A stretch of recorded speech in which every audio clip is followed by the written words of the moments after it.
जी नमस्कार, मैं राम मुरारी। बिहार के लिए यह चुनावी वर्ष है, लिहाजा पार्टियों और उनके नेताओं कार्यकर्ताओं की सरगर्मियां बढ़ी हुई हैं। वैसे यह तो साफ है कि साल के आखिर में होने वाले बिहार विधानसभा चुनाव में इस बार भी मुकाबला मुख्यतः एनडीए और इंडिया यानी महागठबंधन के बीच ही है, और इसमें भी सीधी लड़ाई मुख्यमंत्री नीतीश कुमार और पूर्व उप मुख्यमंत्री तेजस्वी यादव के बीच, यानी जेडीयू वर्सेस आरजेडी ही है।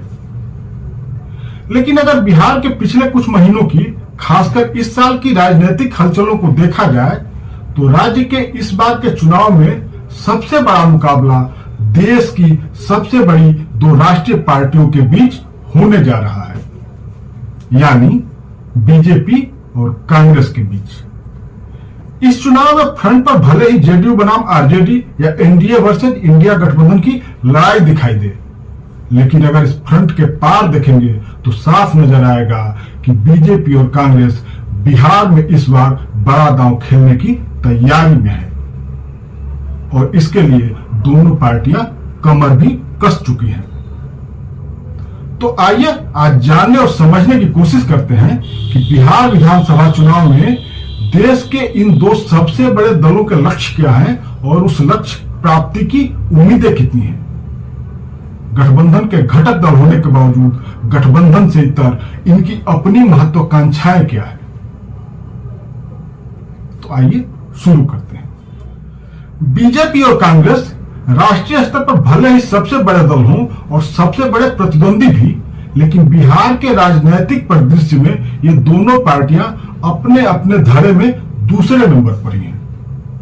एनडीए में बीजेपी जेडीयू या कहें तो नीतीश कुमार के चेहरे के पीछे खड़ी है, जबकि कांग्रेस आरजेडी की छत्र छाया में है। अपनी इस हैसियत और पहचान से बाहर निकलने की बेचैनी दोनों पार्टियों में देखी जा सकती है।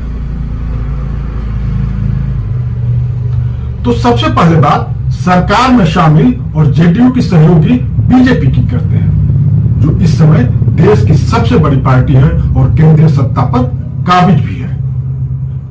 कहीं अकेले तो कहीं गठबंधन की बदौलत 20 से ज्यादा राज्यों और केंद्र शासित प्रदेशों में वह सत्ता में है। कई राज्यों में बीजेपी के मुख्यमंत्री भी हैं।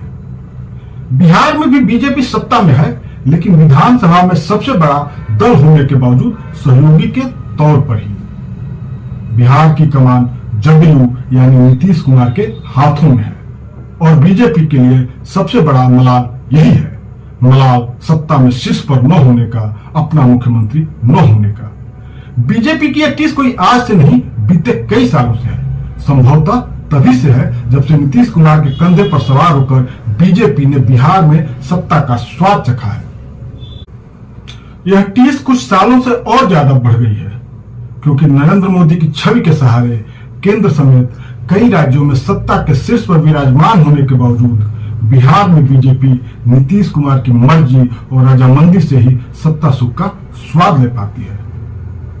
एनडीए गठबंधन का सबसे बड़ा दल होने के बावजूद बीजेपी नीतीश कुमार को नाराज करने का जोखिम नहीं उठा सकी, क्योंकि नीतीश कुमार की नाराजगी का मतलब बीजेपी के लिए सत्ता से दूर हो जाना है। ऐसा पहले हो चुका है और आगे ऐसा नहीं होगा। खुद नीतीश कुमार के बार बार कहने के बावजूद इसकी कोई गारंटी नहीं है। ऐसे में इस चुनाव में बीजेपी की पुरजोर कोशिश उस नतीजे तक पहुंचने की होगी जिसमें वह केंद्रीय भूमिका में हो, और अगर एनडीए की सरकार बनती है तो वह उसकी अगुवाई कर सके, यानी मुख्यमंत्री बीजेपी का ही हो। हालांकि नीतीश कुमार का विकल्प न होने और गठबंधन की मजबूरियों के चलते बीजेपी साफ साफ तो कुछ नहीं करती, और इस चुनाव में फिलहाल नीतीश कुमार ही बिहार एनडीए का चेहरा है। लेकिन चुनाव बाद क्या होगा कहना मुश्किल है, क्योंकि पूर्व में भी बीजेपी महाराष्ट्र समेत कुछ राज्यों में ऐसा कर चुकी है या करने की कोशिश कर चुकी है। ऊपर से गाहे बगाहे बीजेपी नेताओं के आने वाले बयान इस ओर इशारा कर ही देते हैं कि बिहार में बीजेपी का लक्ष्य अपनी सरकार और अपना मुख्यमंत्री बनाना है। पहलगाम में हुए आतंकी हमले के बाद विदेश से लौटे प्रधानमंत्री नरेंद्र मोदी का पहलगाम या कहीं और न जाकर सबसे पहले बिहार आना, या जिस सम्मेलन से भी लौटकर बिहार में रैली करने से भी साफ है कि बीजेपी के लिए बिहार विधानसभा का यह चुनाव कितना महत्वपूर्ण है। और तमाम आलोचनाओं के बावजूद जनता को अपने पाले में करने के लिए वह कोई भी मौका न तो चूकना चाहती है और न ही उसे भुनाने से परहेज करना चाहती है। बहरहाल बीजेपी अपने लक्ष्य में कितना कामयाब होगी यह चुनाव बाद आने वाले परिणाम ही बताएगा। और अब बात कांग्रेस की। वैसे तो राजनीति में कोई भी पार्टी या व्यक्ति की महत्वाकांक्षा शीर्ष पर पहुंचने की, सरकार बनाने की होती है, लेकिन बिहार में कांग्रेस के साथ ऐसा नहीं है। बावजूद इसके कि यह राज्य कभी उसका गढ़ था और वह लंबे समय तक यहां शासन कर चुकी है।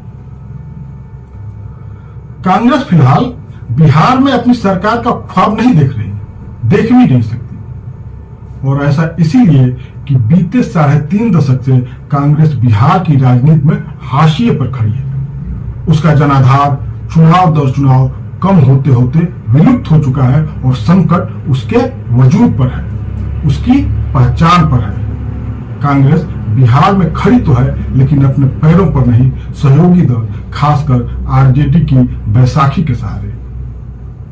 और इस चुनाव में कांग्रेस का सबसे बड़ा लक्ष्य यही है, अपने वजूद को बचाए रखना, बिना सहारे अपने पैरों पर खड़ा होना, बिहार की जनता के बीच पैठ बनाकर उस मुकाम को पाना जहां सहयोगियों और विरोधियों दोनों के लिए उसकी अनदेखी करना मुश्किल हो।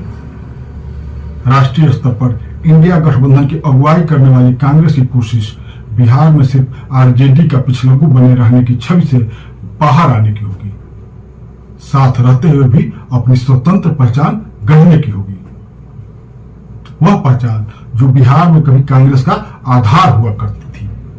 बीते कुछ समय, खासकर इस साल की शुरुआत से ही राहुल गांधी के विभिन्न मुद्दों और कार्यक्रमों को लेकर बार बार बिहार आने से यह साफ है कि कांग्रेस अपनी पुरानी पहचान और खोया हुआ जनाधार पाने के लिए कितनी बेचैन है। कांग्रेस के लिए यह चुनाव बीजेपी को सत्ता में दोबारा पहुंचने से रोकने और सत्ता में खुद सहभागी बनने के साथ साथ अपना अस्तित्व, अपनी अस्मिता कायम रखने की है। हालांकि राहुल गांधी और तमाम नेताओं की कोशिशों के बावजूद इसमें कामयाबी कितनी मिलेगी कहना मुश्किल है, क्योंकि राहुल गांधी की लोकप्रियता और स्वीकार्यता के बावजूद अभी भी बिहार में कांग्रेस की जमीनी स्तर पर पकड़ बेहद ढीली और कमजोर है। बहरहाल आज के लिए इतना ही। अगले वीडियो में किसी और मुद्दे, किसी और टॉपिक के साथ मिलते हैं। तब तक के लिए नमस्कार।